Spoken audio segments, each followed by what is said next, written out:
오늘 우리는 다윗의 아주 은밀한 사생활을 들여다봐야 합니다.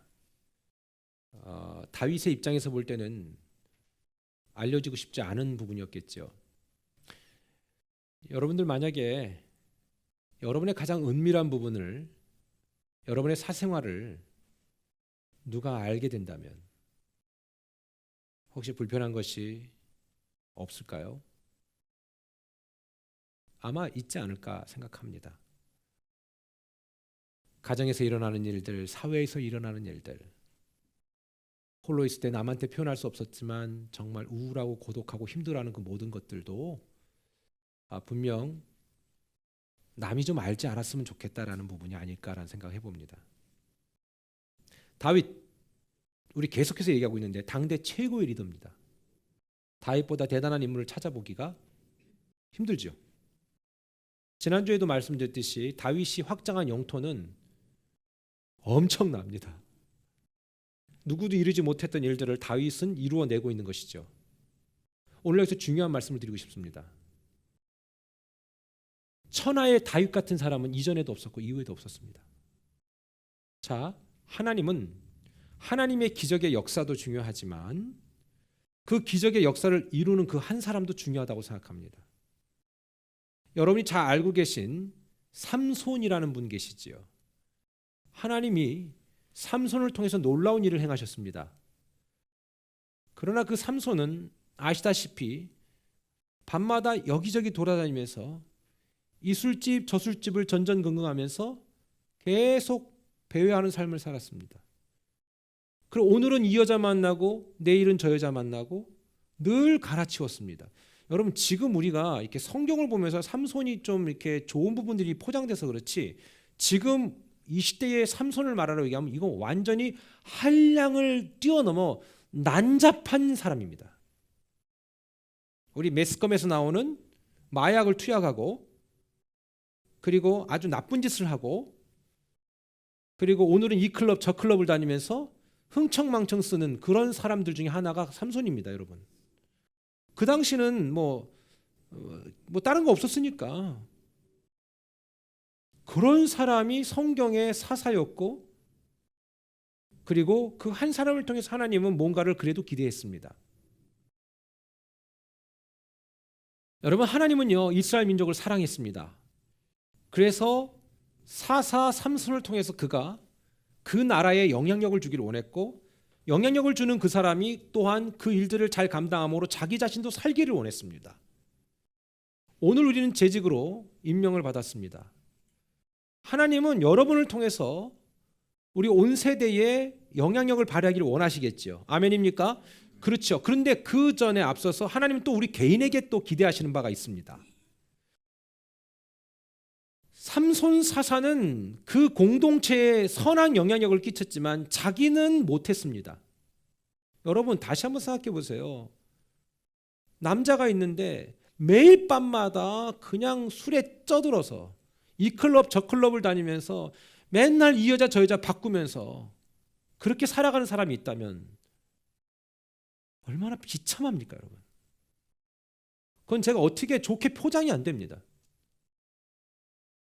그런데 그가 삼손이었습니다.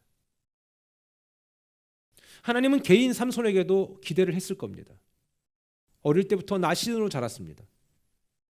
그런데 그런 삼손이 평생을 그 하나님의 의도를 깨닫지 못하고 맨 마지막에 죽을 때는 비참하게 죽습니다.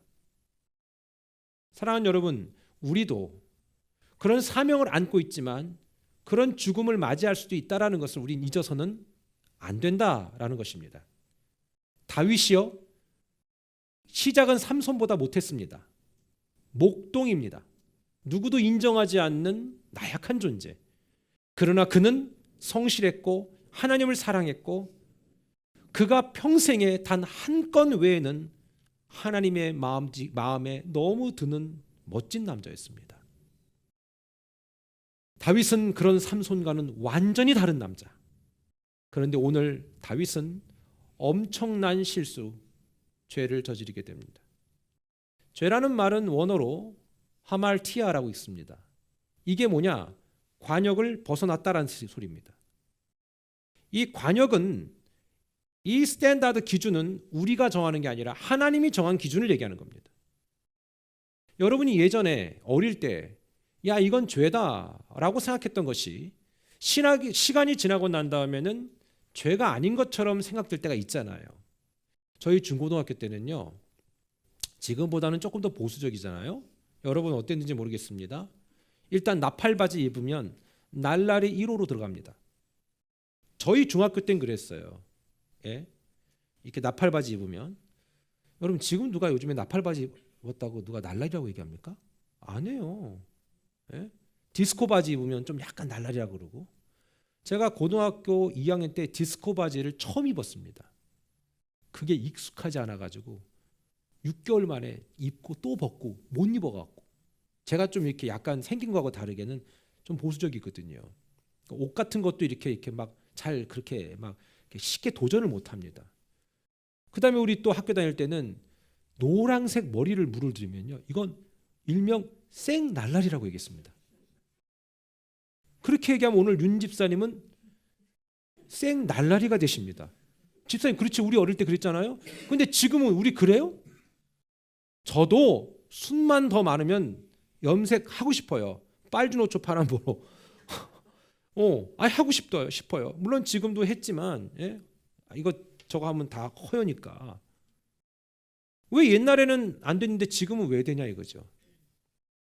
여러분 뉴욕은 지금 대마초 합법화됐잖아요. 예? 막 젤리 나오고 사탕 나오고 막 이러지 않습니까?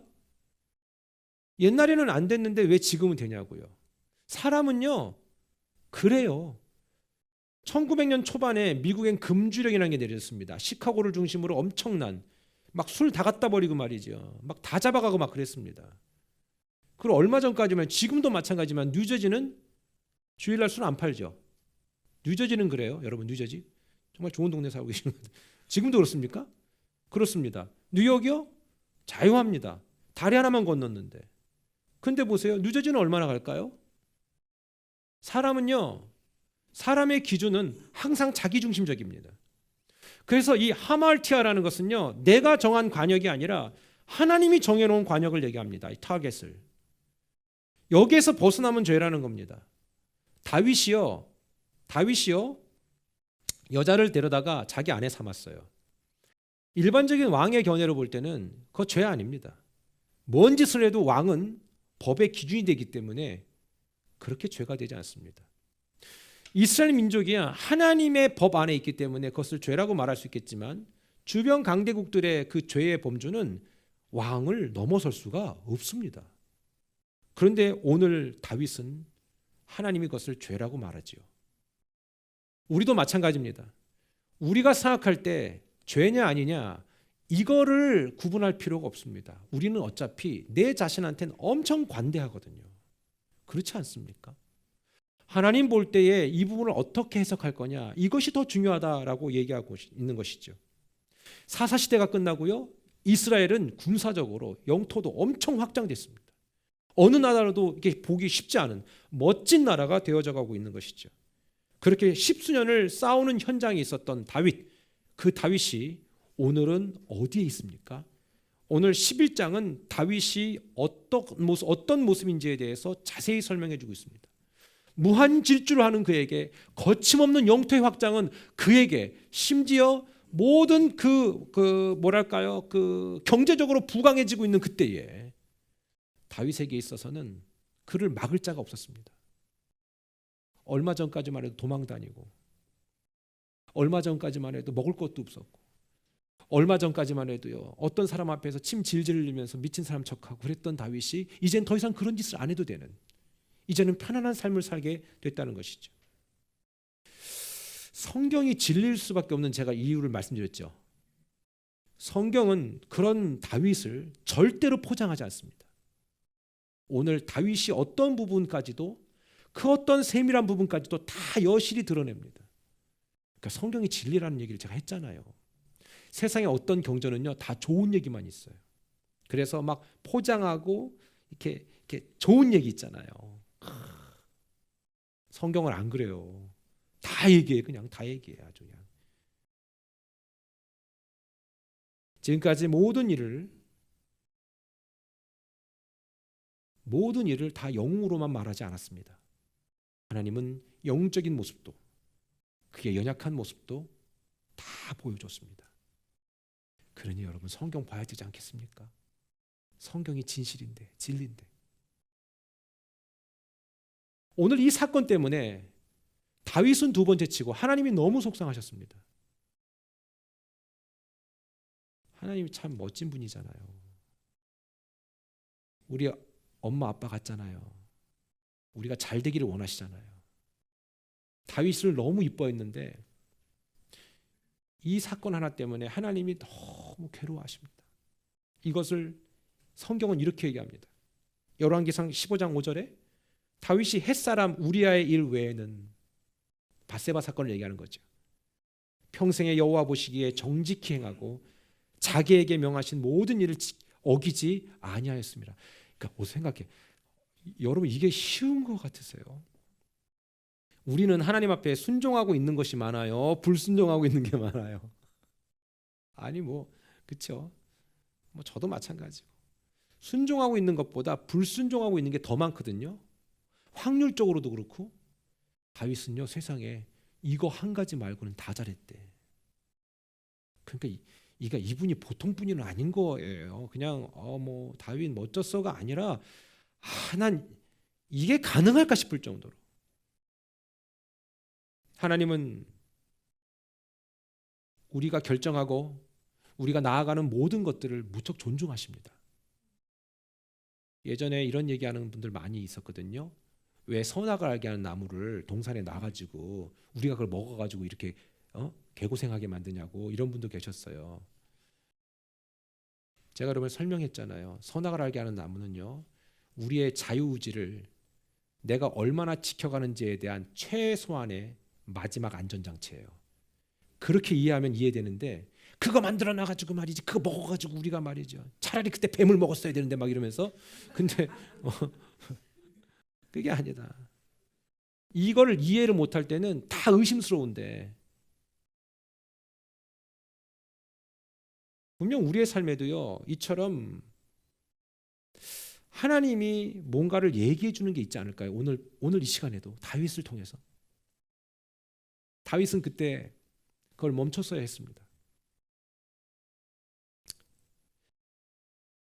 언제 그런 일이 벌어졌는가? 사무엘하 11장 1절 다 같이 읽습니다. 시작.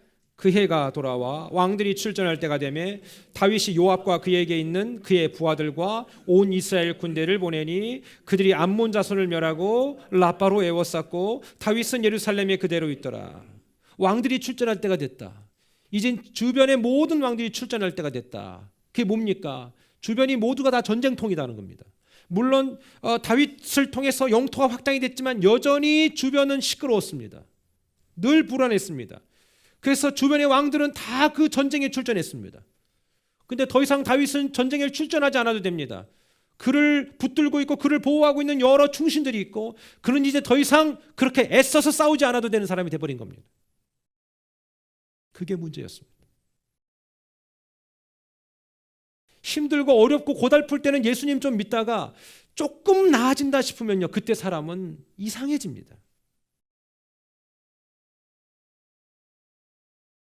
그때 바로 한 장면이 눈에 들어오는데, 밧세바라는 여자의 목욕신이 들어오게 됩니다. 왜 하필 그때 그분이 거기서 목욕을 해가지고, 그렇죠? 여러분, 오히려 곤고할 때는 하나님 붙들었잖아요. 어쩔 때 하나님을 붙드는 게 약간 늘어지는 줄 아십니까? 남편에게 막 얻어맞고 눈탱이 막 팬더 돼가지고 막 그랬을 때는 그래도 하나님, 저 영혼을 살려주세요, 막 그런 간절함 갖고 기도해. 근데 그러다가 남편이 조금 정신 차리고 은혜 받고 그러면 온통 천국을 다 가진 여인인 양 자유해버려요, 여자분들이. 남편이 교회 나오는 게 기적인 거지만 교회 나왔다고 완성된 게 아니에요. 사탄은 이제 그때부터 그를 가만히 안 둘 겁니다. 그걸 알아야 됩니다. 반대로 일 경우에도 마찬가지고요. 자녀 문제를 막 깊이 고민하다가 자녀가 하나님의 나라의 가치관으로 바뀌고 막 순종하기 시작하면 원래부터 내 자녀가 괜찮은 줄 알아요. 착각하고 있는 거예요. 아니요. 원래부터 괜찮은 내 자녀는 없어요. 그냥 여러분이 그 나이 때 어땠는지 생각하시면 돼요. 없어요. 교회 다닌다고 막 부모로부터 형제로부터 핍박당하고 막 머리끄댕이 잡히고 머리포 뽑히고 막 이러면은 그래도 막 긴장을 가지고 막 하나님 내가 이 정말 신앙의 순수함을 지키기 위해서 내가 막 정말 하나님 나 부드러 이렇게 되는데 그런 핍박이 없을 땐 또 무장해제됩니다. 대부분 거기서부터 서서히 무너지기 시작한다는 겁니다. 다윗이 그런 상태인 겁니다. 도망 다닐 때 사울이 죽인다고 막 따라다닐 때는 시험 안 들었습니다. 오히려 영적으로 깨어 있었고요. 문제는 좀 이제 어느 정도 궤도에 올라섰다라고 착각이 들어올 때, 뭐 비근한 예를 들자면은 뭐 집사 직분 받을 때, 뭐 이럴 때 말이죠. 착각하면 안 됩니다. 착각하면 안 됩니다. 목회자가 됐을 때 완성된 존재가 아닙니다. 절대로 그때부터 사탄은 더 건드립니다. 왜요? 네가 얼마나 버티나 보자. 이거 진짜 힘듭니다. 그런 거. 오히려 사탄은요, 그 하찮은 존재는 안 건드려요. 그냥 가만히 두면 지 혼자 교회도 안 나오고 지 혼자 무너지기 때문에 안 건드려. 근데 얘 좀 건드리면 좀 좋겠다. 또 하나, 얘 하나 건드리면 좀 줄줄이 비엔나 소세지를 좀 같이 좀 망하겠다. 이런 사람들 건드려요. 교회에서 예수님 믿기 시작한 그 집안에서 처음 예수님 믿기 시작한 사람이라든가. 다윗이 그런 상태인 것이죠. 근데 다윗은 전과는 좀 더 여유가 생겼습니다. 전쟁에 나가지 않아도 됩니다. 그날도 밤에 일어났다고 돼 있어요. 왜 밤에 왜 일어나요? 이분이 주무셔야지. 낮부터 주무신 거죠. 한참을 주무신 겁니다. 여유가 있다. 여러분 전장에 나가 싸우고 있었다면은 괜찮지 않았을까요? 그날 사무엘하 11장 2절 볼게요. 한번 볼까요? 시작. 저녁 때에 다윗이 그의 침상에서 일어나 왕궁 옥상에 거닐다가 그곳에서 보니 한 여인이 목욕을 하는데 심히 아름다워 보이는지라. 다시 한번 얘기하지만 넌 왜 거기서 목욕을 했니? 왜 때를 거기서 밀고? 본 것은 어쩔 수 없어요, 여러분. 보여지는 걸 어떻게 해? 눈이 떠 있는데. 눈이 나쁜 것도 은혜인 줄 믿습니다. 뭐 눈이 좋을 수밖에 없잖아요, 여러분. 다윗이 그렇잖아요. 맨날 광야에서 누가 쫓아올까봐 탁 보고 자기를 죽일까봐 늘 긴장하고 있었을 거 아니에요. 그래 얼마나 잘 봐요.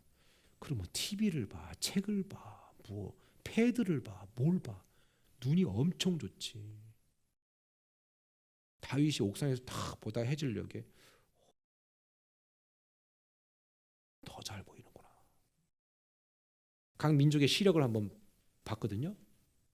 조사를 해보니까 넓은 평야에서 사시는 분들이 시력이 좋더라고요. 몽골인의 시력이 4.0이에요. 4.0. 오 마이 갓. 티베트 유목민은요 시력이 5.0이래. 근데요 요즘은 안 그럴걸? 요즘에는 몽골에서도 패드 봐요. 눈 나빠지지 그러니까. 태국의 모겐족은요 세상에 9.0이래. 와 어떻게 그런. 제가 여러분 말씀드렸잖아요. 몽골에서 갔다 온 사람 선교사. 너무 뒤가 급해가지고 자기 엄청 뛰어 수백 메달 뛰어가지고 딱 쭈그려 앉아갖고 그냥 푹 그냥 터진 거지. 그냥 뭐가 터졌겠어. 그치. 너무 급해갖고 가면 이렇게 터지잖아. 그런데 그 사람들이 왜 저쪽까지 가서 싸냐고 다 보이는데 그랬다 그랬잖아요. 우리는 시야가 나쁘니까 시력이 나쁘니까 저쪽과 한 수백 메다 떼어가면 가물가물하잖아. 그 사람들은 다 보이는 거예요. 옆에서 보는 것처럼. 독수리가요 5.0이랍니다. 아까 얘기했던 누구랑 똑같아요? 티베트 유목민하고 똑같아요. 5.0이면 어느 정도 보냐면요. 한 500m 상공에서요 토끼나 물속의 고기를 식별할 수 있대요. 여러분 이게 제가 여러분 나는 과학의 발달이 하나님을 이해하는 데 더 도움이 되는 것 같아요. 새의 머리가 여러분 요만하잖아요. 독수리 머리가 막 이만합니까? 개도 아닌데 요만하거든요. 근데 어떻게 그 조그만 눈에서 그렇게 멀리 볼까? 그게 가능할까? 이번에 삼성에서 2억 화소가 나왔죠. 삼성 맞죠? 네. 2억 화소. 전화기가 두꺼워봤자 요거 하나밖에 더 됩니까? 이 두께에서 2억 화소가 초점도 그렇게 잘 맞고. 제가 무슨 업체 선정하라는 거 아니에요 지금. 저 그거 보면서 이해했어요. 아, 하나님이 만드신 이 자연 만물이 이렇게 섬세하구나. 그 조그만 눈에서 그 멀리 본다라는 게 가능하구나. 조그만 카메라가 그걸 보는데, 카메라를 처음 제작할 때의 제작자들은 인간의 이 홍채, 각막에서 망막에서 아이디어를 얻은 겁니다. 그래서 깜빡하는 거. 오늘 그게 주가 아니니까 얘기는 안 할게요.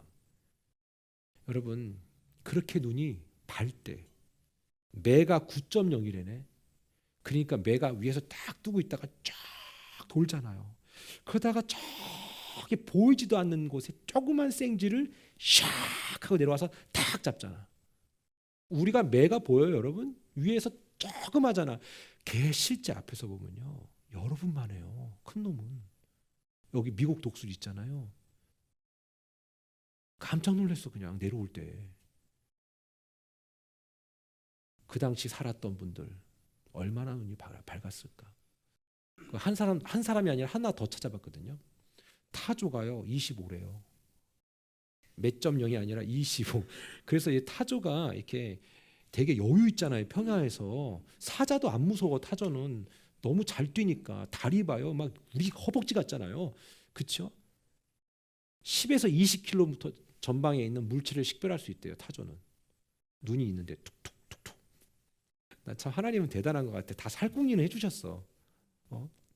그러니까 뭐 사자가 이러고 간다고 지는 나름 애쓰지만 얘는 벌써 감지하고 있는 거야. 가만히 이러고. 다윗도 눈이 좋았어요.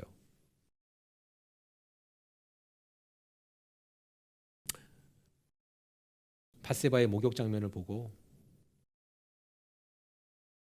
마음이 감동이 온 거죠. 남자들은 눈에 약하잖아요. 제가 여름이 되기 전에 미리 말씀드리는데 여자분들은 너무 판 거 입고 오지 마십시오.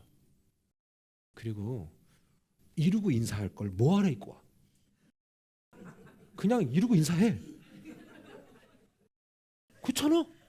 물론 미국 옷들이요, 내가 보니까 정말 사기 힘들어. 응.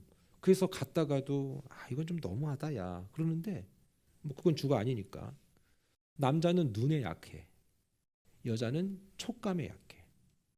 근데 이 남자인 다윗이 눈에 약하다 보니까 본 거지.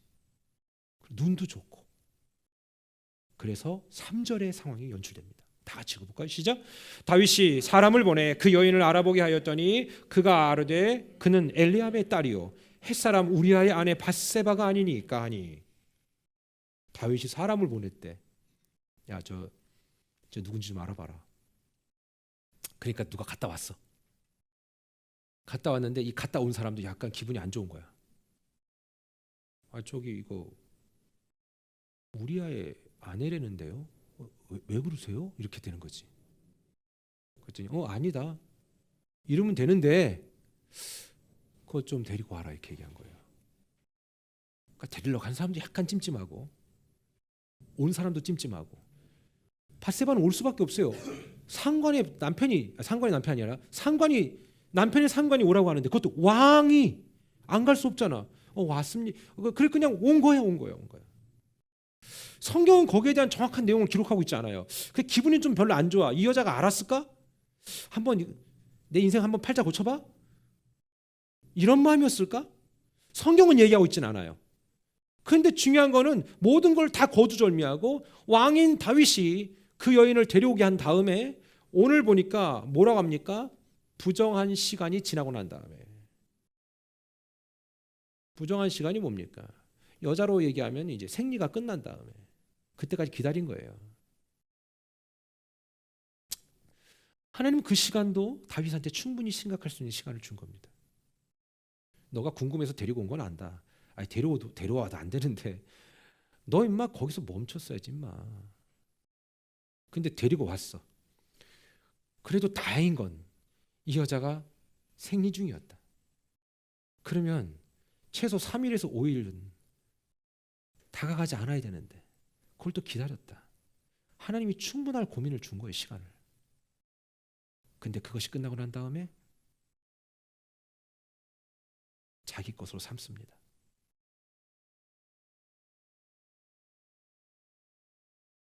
사절에 보니까 다윗이 전령을 보내어 그 여자를 자기에게로 데려오게 하고, 데려오면 안 되는 거였어요. 그 여자가 그 부정함을 깨끗하게 하였으므로 기다린 거죠.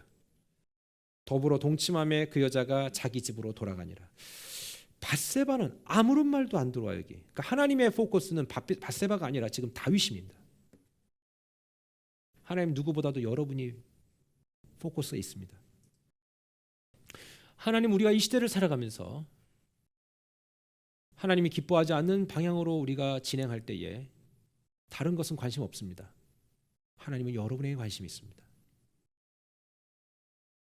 다윗은 4절이 아니라 오늘 3절에서 멈췄어야 됐습니다.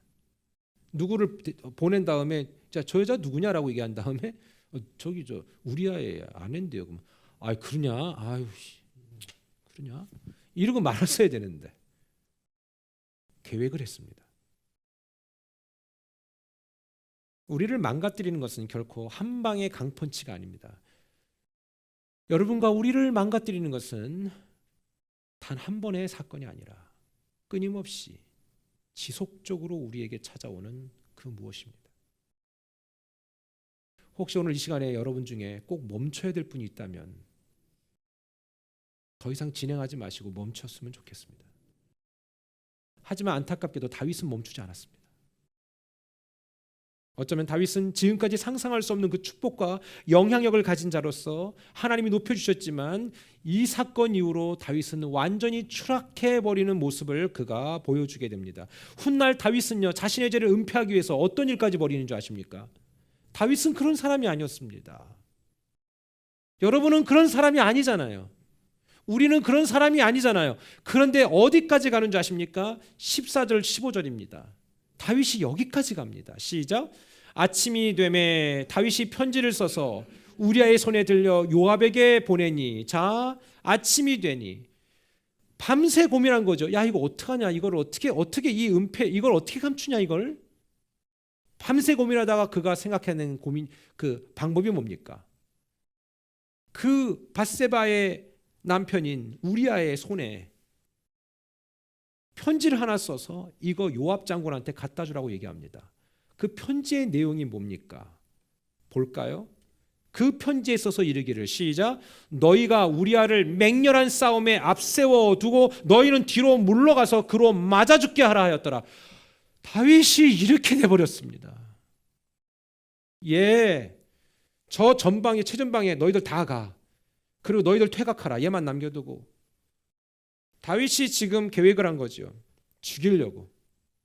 다윗은 이런 남자가 아니었잖아요. 다 같이 가슴에 손을 꽂고 이렇게 얘기해 볼까요? 나는 이런 사람 아니었잖아. 시작. 나는 이런 사람 아니었잖아.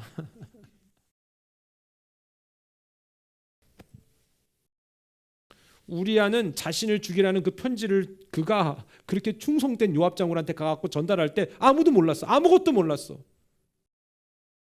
아무것도 몰랐어. 저벅 걸어가서 전달하고 그리고 그렇게 죽었어요. 그러면 다윗이 요압 볼 때도 약간 구리죠. 그러니까 요압한테는 뭐라고 얘기한 줄 아십니까? 이렇게 얘기합니다.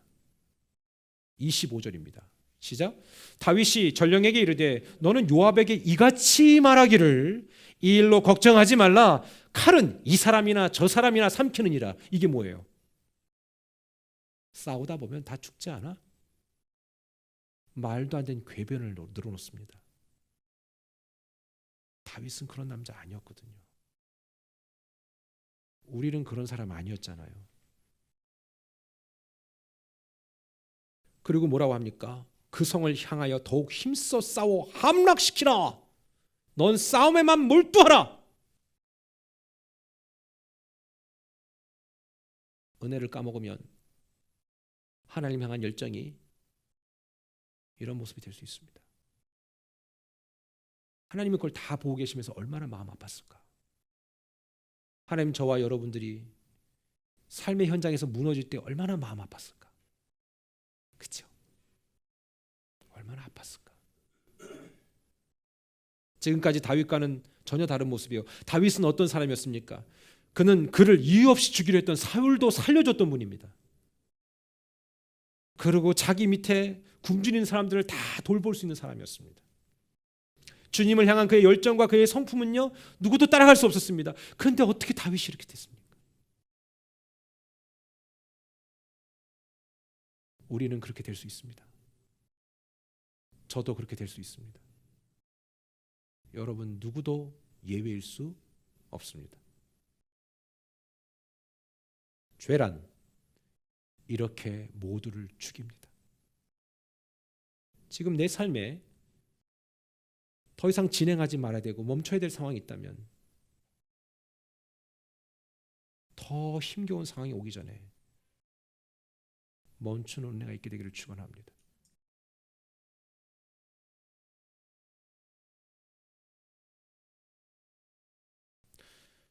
하나님은 한 번도 우리의 의지를 꺾지 않으십니다.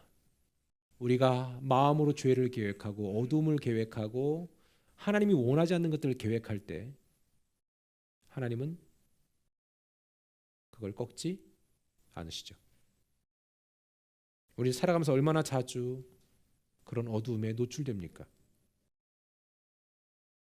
그럼 제가 질문 하나 하고 싶어요. 하나님이 여러분을 통제할 능력이 없어서 그렇게 놔두시는 걸까요? 아니죠. 여러분이 하나님이 기뻐하는 헌신된 삶을 살 때 하나님 영광 받으시듯 그 반대로 여러분이 막 갈 때도 놔두시는 겁니다. 그걸 놔둬야 반대의 삶을 기뻐하시는 거죠. 못되고 나쁜 삶을 하나님이 막아버리고 반대로 영광 돌리는 것만 받으신다면 앞뒤가 안 맞는 하나님 아닙니까? 이해가 좀 되세요? 그래서 하나님은 여러분이 개인적으로 헌신하고 희생하고 섬기는 모습을 기뻐하시는 반면에 우리가 그와 다른 삶을 살 때도 놔두시는 겁니다. 이 원리를 알면 제가 예전에 말씀드렸던 하나님이 살아계시다면 왜 우리에게 안 좋은 일이 일어납니까? 라는 그런 말도 안 되고 어리석은 질문은 하지 않게 될 겁니다. 때로는 원치 않지만 이 땅의 악한 일들에 우리 자녀가 노출될 수 있습니다. 심지어 피해자가 될 수도 있습니다. 그게 우리일 수도 있습니다. 여러분, 하나님이 살아계시다면 인종차별이 어디 있냐? 아니요. 하나님이 살아계시니까 놔둔 거예요. 글쎄 모르겠습니다. 혹시 여러분들도 그런 걸 받으셨습니까? 길 가다가 막 죽도록 맞은 적 있습니까? 아무 이유 없이. 그렇다면 여러분들 어떤 마음이 들까요? 왜 하나님은 말이지 살아계시다면 나를 보호하지 않으셨냐고. 아니요. 하나님은 보호하시기도 하십니다. 필요에 의하면. 그러나 하나님 이 모든 사람들의 자유지를 놔두시는 거죠. 말씀을 좀 정리하겠습니다. 전 시편 1편을 외웁니다. 외우는 이유는 다른 이유가 없습니다. 내가 이거를 할 건가? 내가 이걸 하지 말을 건가? 이 고민하지 마십시오, 여러분. 그거는 애들이나 하는 고민입니다. 시편 1편은 정확히 우리에게 얘기합니다. 복 있는 사람은 악인의 꾀를 쫓지 아니하며 죄인의 길에 서지 아니하며 오만한 자의 자리에 앉지도 않는다. 오직 여호와의 율법을 즐거워하여 그 율법을 주야로 묵상하는 자다. 시냇가에 심은 나무가 시절을 쫓아 과실을 맺으며 그 잎사귀가 마르지 않은 것처럼 그 모든 행사가 다 형통할 것이다. 그러니까 너는 갈 곳만 가고 있을 곳에만 있어라 이겁니다. 여러분 그겁니다. 사건 사고의 대부분의 것들은 일어날 곳에서 일어납니다. 그렇지 않던가요? 물론 정말 엉뚱하게 억울하게 그 고통을 당하는 분들도 계십니다. 대중교통을 이용하고 가시다가 다치거나, 그게 우리일 수도 있잖아요. 그게 저주받은 건 아니잖아요. 근데 잘 봐요. 사건 사고의 중심에는 그런 여지를 품고 있는 내용의 그 환경이 많습니다. 공통분모가 있습니다. 다윗은 멈췄어야 했습니다. 다윗이 멈추기를 원했던 그 하나님은 다윗을 억지로 멈추게 하지 않았습니다. 다윗이 밤새 괴로웠을 겁니다. 고민할 시간을 충분히 주신 거지요. 우리 며칠 전에 얘기했잖아요. 가인과 아벨 중에서 형 가인이 아벨을 죽일 때 하나님은 얘기하셨잖아요. 가인아, 너 요즘에 얼굴빛이 안 좋아. 너 왜 그러니? 라고 물어보십니다. 하나님 몰라서 물었겠습니까? 그런데 가인은 모른 척합니다. 혹시 우리 중에 요즘에 하나님을 좀 모른 척하고 계신 분 계십니까? 그렇다면 오늘 이 말씀 있죠? 여러분 곧 삼는다면 멈출 수 있는 용기도 생기실 거고, 그리고 멈춤으로 말미암아 하나님이 여러분을 향한 그 기대감을 더 충족시켜드리고 더 멋지게 쓰임받는 그런 삶이 될 줄 믿습니다. 기도하겠습니다.